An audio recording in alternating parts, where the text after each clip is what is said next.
Hello दोस्तों, let's read में आपका स्वागत करते हैं। दोस्तों आज हम डिस्कस करेंगे allied services most important question का पार्ट 4। और जितने भी क्वेश्चन हम डिस्कस करेंगे उनको एक्सप्लेन भी करेंगे। इससे पहले कि जितनी भी हमारी वीडियोस अभी तक अपलोड हुई है उसका लिंक आपको डिस्क्रिप्शन बॉक्स में मिल जाएगा, वहाँ से आप चेक कर सकते हैं। तो आइए डिस्कस करते हैं। आज हमने इस पार्ट में आप 14 क्वेश्चन ऐड किए हैं और हर एक सेक्शन से हमने इसमें क्वेश्चन ऐड किए हैं। तो इसमें पहला क्वेश्चन है, choose the incorrect answer from the following. कुछ एक स्टेटमेंट आपको दी गई है, इन स्टेटमेंट में से जो इनकरेक्ट स्टेटमेंट है उसको आपने टिक करना है, मार्क करना है। तो इसमें पहले जो स्टेटमेंट है वो है, अवॉर्ड ऑफ गॉडेस माथी इज चितकुल। देवी माथी का निवास चितकुल है।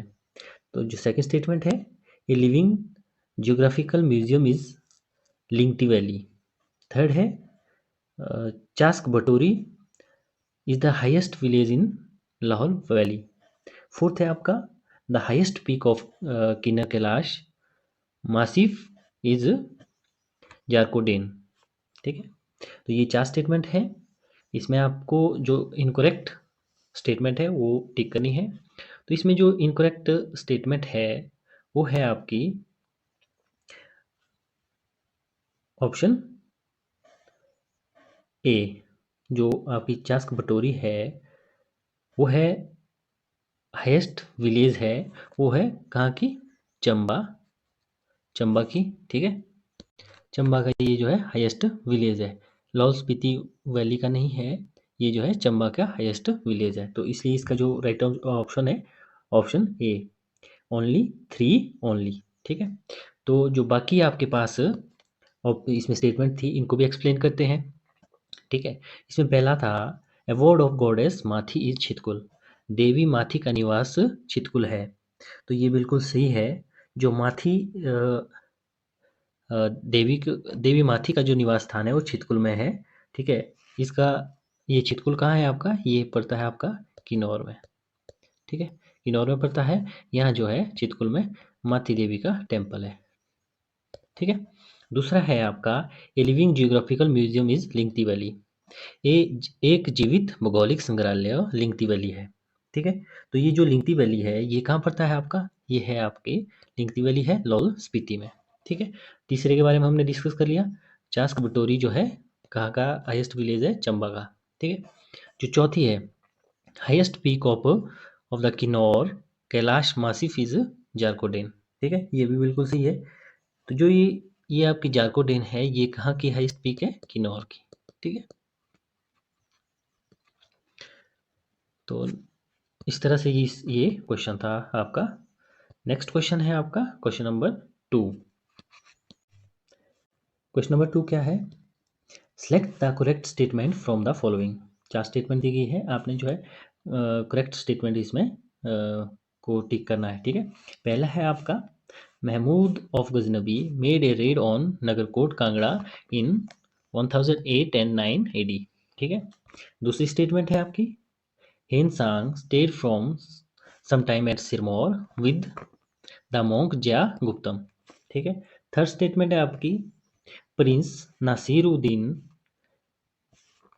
Prince Nasiruddin ascended the throne of Kangra under the name of Mohammad Tughlaq. ठीक है, फोर्थ है आपकी, the Nagarkot fort remained under the possession of Timur along till AD 1043 में। ठीक है, तो कोई स्टेटमेंट है इसमें जो करेक्ट है तो वो आपने टिक करनी है। ठीक है, नीचे ये क्वेश्चन जो हिंदी में भी दिया गया है, आप इसको पढ़ सकते हैं। तो इसमें जो पहली स्टेटमेंट है आपकी इसको एक्सप्लेन करते हैं। तो महमूद गजनबी ने 1008 और 9 में नगरकोट पर छापा मारा था। ठीक है, तो ये जो गजनबी थे, गजनी थे, महमूद गजनबी ने जो है 1008 और 9 में जो है कांगड़ा में छापा मारा था। ये बिल्कुल सही स्टेटमेंट है। ठीक है, तो इसमें क्या था, जो गजनबी था ये जो है इंडिया में आया था 1008 एक में, ठीक है, 1000 और 1001 के बीच में, ठीक है। तो इसने जो है कांगड़ा में 1008 और 9 में आक्रमण किया था, ठीक है। उसके बाद क्या हुआ था कि उस टाइम जो है यहाँ पर कौन था, यहाँ का राजा कौन था, जगदीश जगदीश चंद। यहाँ का राजा कौन था, जगदीश चंद, ठीक है। ये तो गया आपकी पहली स्टेटमेंट जो बिल्कुल सही थी। दूसरा था Hiuen Tsang stayed from some time at Sirmaur with the monk Jai Guptam, ठीक है। हेन सांग कुछ समय के लिए सिरमौर में भिक्षुक जय गुप्तम के साथ था। जब जो है हेन सांग ने हिमाचल का विजिट किया था, तब जो है वो सिरमौर में रुका था। ये बिल्कुल सही स्टेटमेंट है, ठीक है। थर्ड स्टेटमेंट है राजकुमार नसीरुद्दीन मोहम्मद तुगलक के नाम से कांगड़ा की गद्दी पर बैठा था, ठीक है। तो ये भी बिल्कुल सही स्टेटमेंट है।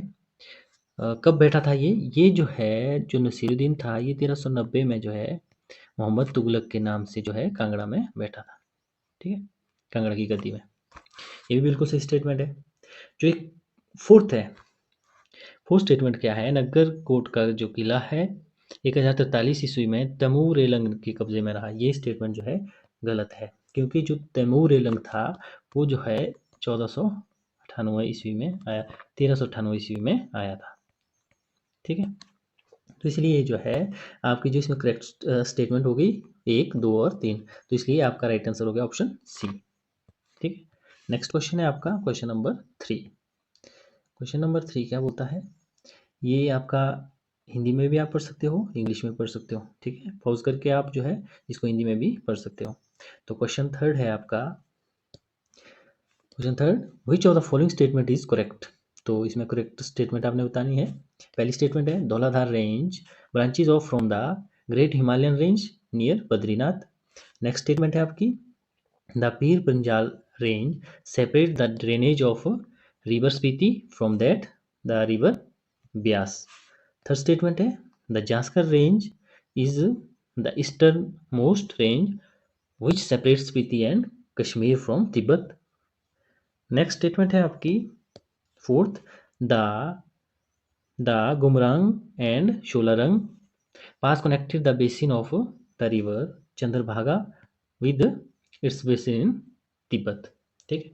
अब देखना है कि कौन सी स्टेटमेंट इसमें करेक्ट है, ठीक है। ऑप्शन आपको दिए गए ए बी सी डी, तो आप इसको टिक कर सकते हैं। तो जो पहली स्टेटमेंट थी इसको एक्सप्लेन करते हैं, ठीक है। ये क्या बोलता है कि धौलाधार पर्वत की श्रृंखलाएं बद्रीनाथ के पास ग्रेटर हिमालय पर्वत माला से निकलती है। ये बिल्कुल सही है। बद्रीनाथ कहाँ है आपका, उत्तराखंड में, ठीक है, उत्तराखंड से निकलती है, ठीक है। ये बिल्कुल सही स्टेटमेंट है। कौन सी, पहली, उत्तराखंड से, ठीक है। दूसरी स्टेटमेंट है पीर पंजाल श्रेणी स्पीति नदी के जल निकासी को ब्यास नदी से अलग करती है। तो जो दूसरी स्टेटमेंट है आपकी ये है आपकी गलत स्टेटमेंट। इसमें क्या है, जो आपका पीर पंजाल है ये सेपरेट करती है, ठीक है, सेपरेट करती है चिनाब चिनाब रिवर को किससे, आपके रावी रावी एंड ब्यास से, ठीक है, ना कि स्पीति और ब्यास से, ठीक है। तो ये सेपरेट करती है चिनाब और रावी ब्यास से, ठीक है, इसलिए ये गलत है। तीसरा है आपका, तीसरा क्या है, जास्कर श्रेणी सबसे पूर्व श्रेणी है जो स्पीति और कश्मीर को तिब्बत से अलग करती है, ठीक है। ये जो स्टेटमेंट है ये बिल्कुल सही है। जो आपकी जो आपकी जास्कर रेंज है, ठीक है, जास्कर जो रेंज है आपकी ये जो है किन्नौर प्लस लाहौल स्पीति, ठीक है, और आपका कश्मीर को जो है किससे अलग करती है, तिब्बत से, ठीक है। ये बिल्कुल सही स्टेटमेंट है।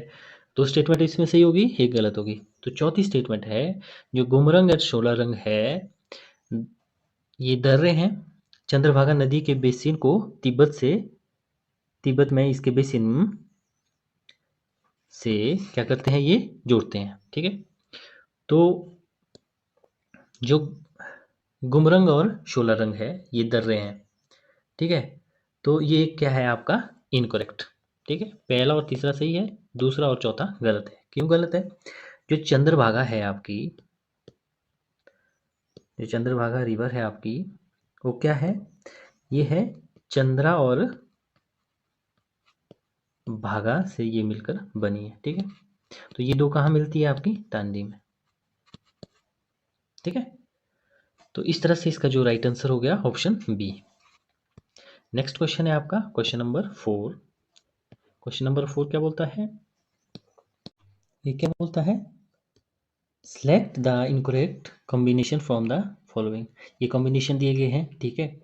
इसमें से जो आपका इनकरेक्ट कॉम्बिनेशन है उसको जो है आपने मार्क करना है, ठीक है। तो इसमें जो पहला है आपका, पहला है भादरपुर एंड बांदला रेंज, कहाँ है? आपकी डेमी वैली में, ठीक है। दूसरा है आपका मारकंडा एंड धरती रेंज, ये कहाँ है? आपका दून एंड स्प्रून वैली में, ठीक है। थर्ड है चंद्रताल लेक, कुंजुम रेंज में, ठीक है। Source of Parvati river Mantalai lake. तो ये जो है आपको वैली बताई गई है, ठीक है, लेक बताई गई है, और दूसरी आपकी जो है ये धार बताई गई है, या पार्वती रिवर कहाँ है, या चंद्रताल लेक कहाँ है। अगर ये इसमें है तो ये करेक्ट है, कौन सी करेक्ट है वो आपने बतानी है, ठीक है। तो इसमें जो पहला है भादरपुर धार एंड बांद्रा रेंज, ये डमी वैली में है, ये बिल्कुल सही है, ये डमी वैली में है। ये कहाँ पड़ती है? आपकी बिलासपुर, बिलासपुर डिस्ट्रिक्ट में, ठीक है। दूसरा है आपका मारकंडा एंड धरती रेंज, तो ये जो है आपका दून एंड स्प्रून वैली में नहीं पड़ता है, ठीक है। ये जो है दूसरी स्टेटमेंट आपकी गलत होगी।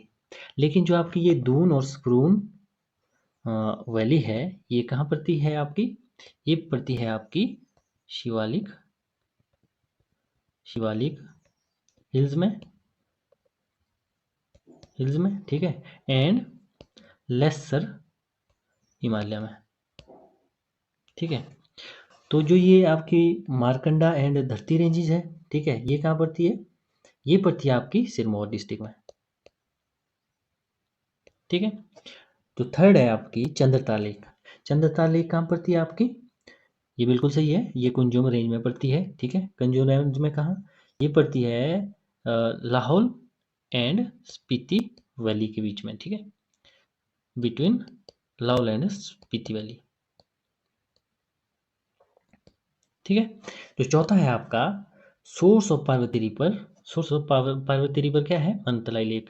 तो मनतलाई लेक से जो है पार्वती रिवर निकलती है। चौथा भी जो है आपका इसमें करेक्ट है, ठीक है। तो मनतलाई लेक कहाँ पड़ती है? आपकी डिस्ट्रिक्ट कुल्लू में, ठीक है। पार्वती रिवर भी कहाँ से निकलती है? मनतलाई लेक में, ठीक है। ये किसकी ट्रिब्यूटरी है? ये आपकी पार्वती रिवर, ये है आपकी ब्यास की ट्रिब्यूटरी, ठीक है। तो इस चौथे का जो राइट आंसर हो गया आपका ऑप्शन डी ओनली, जो दूसरा है वो इनकरेक्ट ऑप्शन है, ठीक है। नेक्स्ट है आपका क्वेश्चन नंबर 5। क्वेश्चन नंबर 5 क्या बोलता है? Who give the concept of biodiversity hotspots. जैव विविधता हॉटस्पॉट की अवधारणा किसने दी? तो इसका जो राइट आंसर है ऑप्शन बी, नॉर्मैन मेयर्स ने, ठीक है। क्या नाम इसका? नॉर्मैन मेयर्स ने। ऑप्शन बी जो है आपका राइट आंसर हो गया, ठीक है। तो इसने कब दिया था ये? 1988 में, 1988 में। नेक्स्ट क्वेश्चन है आपका क्वेश्चन नंबर 6। क्वेश्चन नंबर 6 क्या बोलता है? Which of the following sanctuaries is not known for tigers. ठीक है, निम्नलिखित में से किस अभयारण्य को टाइगर के लिए नहीं जाना जाता है? जो सेंचुरी है जो टाइगर के लिए नहीं जानी जाती है इन चार में से, ठीक है। तो जो पहली है वो है कव्वल सेंचुरी, ठीक है। दूसरी है काजीरंगा नेशनल पार्क, थर्ड है दुधवा नेशनल पार्क, फोर्थ है हजारीबाग नेशनल पार्क। तो इसमें जो पहला है कव्वल सेंचुरी, तो ये आपकी पड़ती है तेलंगाना में, ठीक है। तो ये जो है टाइगर के लिए टाइगर सेंचुरी है, ठीक है, टाइगर के लिए ये फेमस है। तो ये कब बना था? 2012 में, ठीक है। दूसरा है आपका काजीरंगा नेशनल पार्क। जो काजीरंगा नेशनल पार्क, ये जो फेमस है आपका एक सींग के गैंडों के लिए, ठीक है। कौन सा? नेशनल पार्क काजीरंगा, ठीक है। ये कहाँ है आपका? ये है असम में, ठीक है, असम में है। ये है राइनोसिरस सिरस के लिए जो है ये फेमस है, ठीक है। तो इसको जो है वर्ल्ड हेरिटेज साइट में जो है यूनेस्को ने जो इसको ऐड किया गया है। ठीक है, इसको किसको, काजीरंगा नेशनल पार्क को। तो जो आपका सी है वो है दुधवा नेशनल पार्क। तो जो ये दुधवा नेशनल पार्क है ये है कहाँ है, ये यूपी में, उत्तर प्रदेश में। ये कब बना है, 1970 में। ठीक है, 1977 में। तो ये किसके लिए फेमस है, ये टाइगर के लिए फेमस है। ठीक है। चौथा है आपका हजारी बाग नेशनल पार्क। तो हजारी बाग नेशनल पार्क कहाँ है आपका, झारखंड में। ठीक है, ये भी जो है किसके लिए फेमस है, टाइगर के लिए। ठीक है। जो आपका ऑप्शन बी है ये काजीरंगा है, ये असम में पड़ता है, और ये जो है वो एक सींग के गैंडों के लिए फेमस है, राइनोसिरस के लिए जो है फेमस है। तो ये जो है इसका राइट आंसर हो गया ऑप्शन बी। नेक्स्ट है आपका क्वेश्चन नंबर 7। क्वेश्चन नंबर 7 क्या बोलता है, when was the process of identification the key biodiversity area started in India. Bharat में प्रमुख जैव विविधता क्षेत्रों को पहचानने का प्रक्रम कब प्रारंभ किया गया। ठीक है। तो जो सातवें का जो राइट आंसर है ऑप्शन बी, 2003 में।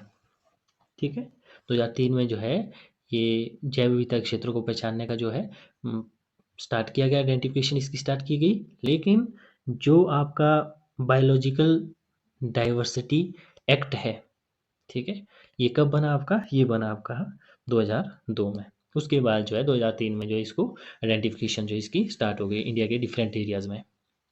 ठीक है। नेक्स्ट क्वेश्चन है आपका क्वेश्चन नंबर 8।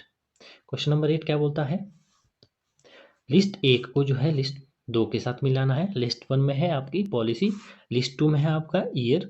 ठीक है। तो नीचे आपको कोड भी दिए गए हैं, कौन सा कोड जो है इसका राइट है। तो आप देख सकते हैं इसको, आप हिंदी में भी देख सकते हैं। इसको पॉज करके आप खुद करने की कोशिश करें। ठीक है। तो क्वेश्चन है पॉलिसी में क्या क्या दिए गए हैं। पॉलिसी में जो पहला है वाइल्ड लाइफ पॉलिसी कब बनी। ठीक है। तो दूसरा है आपका फॉरेस्ट पॉलिसी, थर्ड है आपका इन्वायरमेंट पॉलिसी, फोर्थ है आपका पोल्यूशन पॉलिसी। तो ईयर दिया गया है 1992, 1997, 1972, 1988, 2006।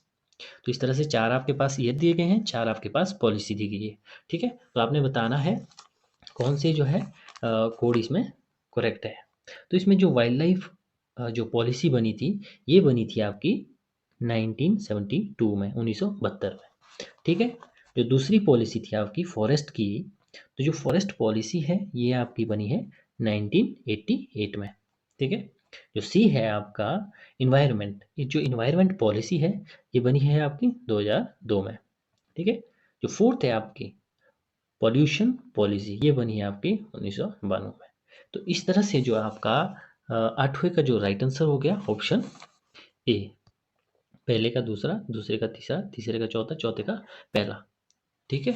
इस तरह से जो ये पॉलिसी इम्प्लीमेंटेड की गई थी। ठीक है। नेक्स्ट क्वेश्चन है आपका क्वेश्चन नंबर 9। ये और it is also the question of list 1 and list 2 matching. तो आप जो है लिस्ट 1 को लिस्ट 2 के साथ मैच कर सकते हैं। तो इसमें आप हिंदी में भी क्वेश्चन पढ़ सकते हैं, पॉज करके खुद करने की कोशिश करें। तो इसमें जो आपकी लिस्ट 1 है क्वेश्चन नंबर 9 में, जो लिस्ट 1 है आपकी, इसमें जो है डैम्स दिए गए हैं। दूसरा है कि इन ये जो डैम है किस रिवर में बने हैं। ठीक है। जो डैम 1 आपको दिया गया है ये है नागार्जुन सागर डैम। दूसरा है माता टीला डैम। ठीक है। जो आपका तीसरा डैम है, तीसरा है आपका मैथोन डैम। फोर्थ है आपका हीराकुंड डैम। तो इसमें रिवर जो दी गई है वो है आपकी, पहली है महानदी, दूसरी है बाराकर, तीसरी आपकी कृष्णा, चौथी आपकी बेतवा। तो ये नीचे आपको कोड्स भी दिए गए हैं। ठीक है, आप इन कोडों को देख सकते हैं, कौन सा आंसर जो है आपका राइट होगा वो आप बता सकते हैं। तो जो पहला है आपका नागा अर्जुन सागर डैम, तो ये है आपका जो नागा अर्जुन डैम है, तो ये है आपका कृष्णा नदी पे बना हुआ, पहले का सी। तो ये कृष्णा नदी में बना हुआ है, कहाँ, कौन सी स्टेट में बना हुआ है, ये है आपके तेलंगाना स्टेट में बना हुआ। ठीक है। तो कब बना ये इसको जो है 1967 में ओपन किया गया था। ठीक है। तो जो नेक्स्ट है आपका माता टीला। तो जो माता टीला है, तो ये किस रिवर पे बनाया गया है, ये बनाया गया है आपका कौन सी रिवर पे, बेतवा रिवर, ऑप्शन 4। ठीक है, बेतवा रिवर पे। तो ये कौन सी स्टेट में बना हुआ है, उत्तर प्रदेश में। ठीक है, यूपी में ये बना है। इसको कब बिल्ड किया गया था, इसको बिल्ड किया गया था 1958 में। ठीक है। थर्ड है आपका मैथन डैम। इसको जो है किस रिवर के ऊपर बनाया गया है, तो इसको बनाया गया है option B, Barakar, Barakar river पे। तो ये कहाँ पड़ता है आपका, झारखंड में। तो इसको कब ओपन किया गया, 1957 में इसको जो है ओपन किया गया। ठीक है। तो जो चौथा है आपका हीराकुंड। हीराकुंड कौन सी रिवर के ऊपर बनाया गया है, महानदी के ऊपर। ठीक है, महानदी। तो ये कहाँ पड़ता है आपका, हीराकुंड डैम कहाँ पड़ता है आपका, ये पड़ता है आपका उड़ीसा में। तो ये कब बना था, ये बना था आपका 1957 में। ठीक है।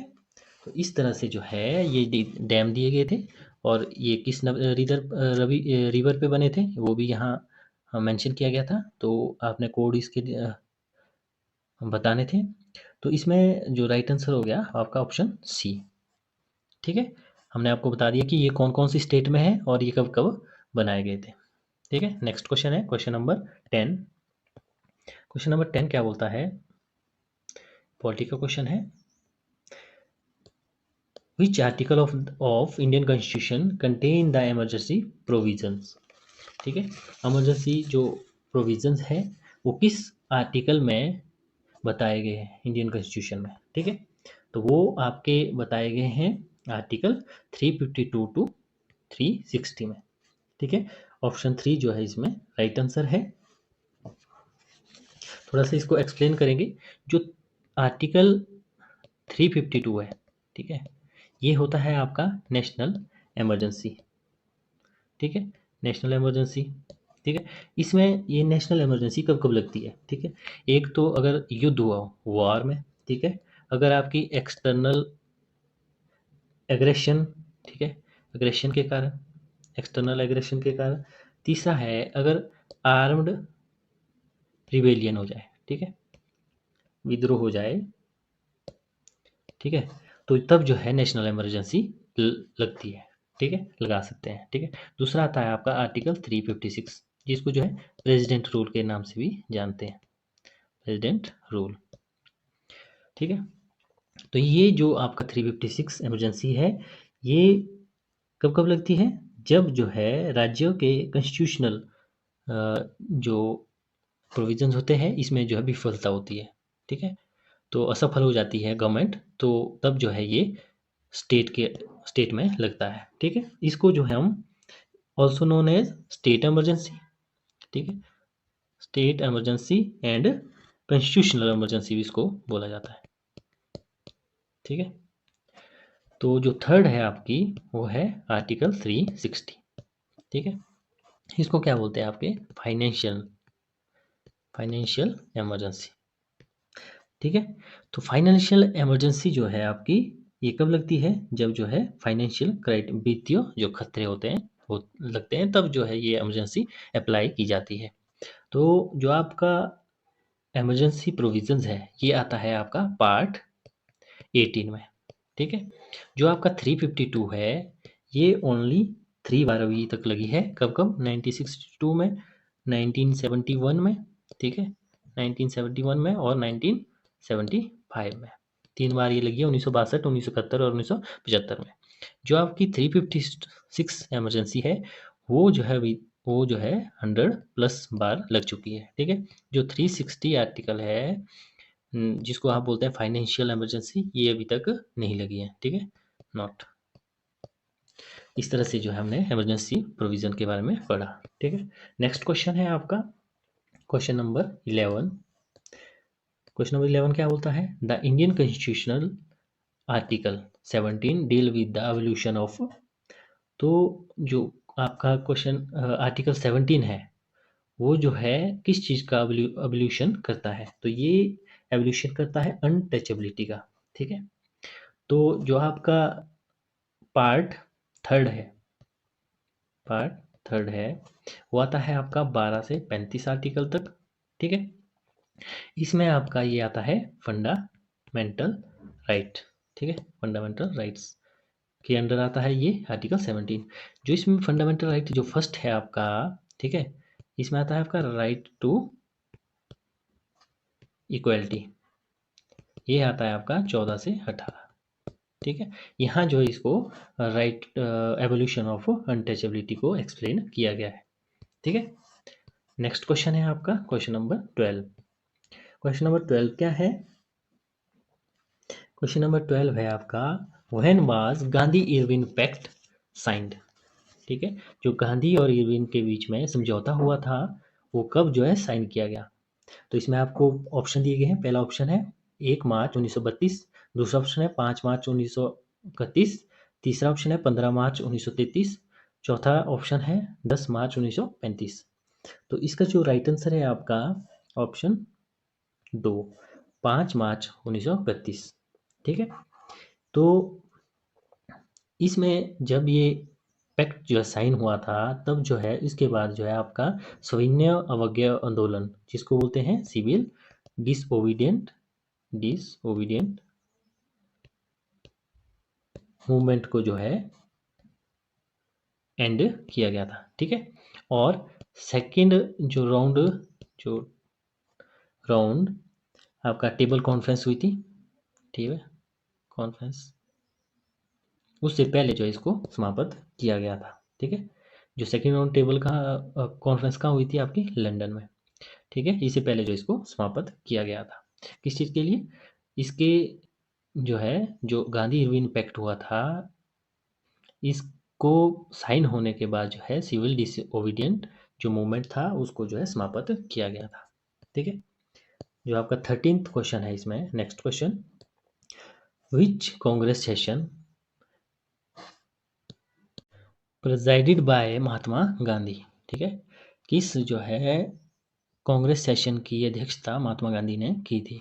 तो इसका पहला ऑप्शन है 1917, दूसरा है 1912, तीसरा है 1924, चौथा है आपका 1910। तो ये जो महात्मा गांधी ने अध्यक्षता की थी वो की थी आपकी, तो इसका राइट आंसर है ऑप्शन थर्ड। कब? 1924 में अध्यक्ष थे आपके महात्मा गांधी, एम के गांधी। ठीक है, ये कहाँ हुआ था आपका? बेलगांव, बेलगांव में हुआ था। ठीक है, तो जो 1917 का सेशन हुआ था, ठीक है, इनको भी एक्सप्लेन करते हैं। जो 1917 का आपका सेशन हुआ था कांग्रेस का, ये कब कहाँ हुआ था? ये हुआ था कलकत्ता में, कलकत्ता में। ठीक है, इसके जो अध्यक्ष थे कौन थे? Any any Besant. ठीक है, जो 1912 का आपका कांग्रेस का सेशन हुआ था वो कहाँ हुआ था? बिंकीपुर में, बिंकीपुर में।